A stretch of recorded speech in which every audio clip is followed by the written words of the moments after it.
26 ফেব্রুয়ারি 2025 লাহোরের গদ্দাফি স্টেডিয়ামে আফগানিস্তান ও ইংল্যান্ডের মধ্যে চ্যাম্পিয়ন ট্রফির একটি উত্তেজনাপূর্ণ ম্যাচ অনুষ্ঠিত হয়। প্রথমে ব্যাট করে আফগানিস্তান 325 রানে 7 উইকেট হারায়, যেখানে ইব্রাহিম জর্দান 146 বলে 177 রান করে চ্যাম্পিয়ন ট্রফির ইতিহাসে সর্বোচ্চ ব্যক্তিগত স্কোরের নতুন রেকর্ড করেন। ইংল্যান্ডের বোলাররা শেষ 10 ওভারে 113 রান দিয়ে আফগানিস্তানকে বড় স্কোর করতে সহায়তা করে, যেখানে গুরবাজ করেন 15, ইব্রাহিম জর্দান 177, সিদ্দিকুল্লাহ আতাল 4, রহমত 4, শাহিদি 40, আজমাতুল্লাহ 41, মোহাম্মদ নবী 40।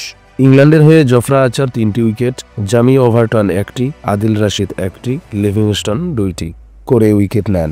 জবাবে ইংল্যান্ডের জরুড 120 রান করে দলকে জয়ের পথে নিয়ে যাওয়ার চেষ্টা করেন, কিন্তু অন্যান্য ব্যাটসম্যানদের পর্যাপ্ত সমর্থনের অভাবে ইংল্যান্ড 117 রানে অল আউট হয়ে যায় এবং 8 রানে পরাজিত হয়।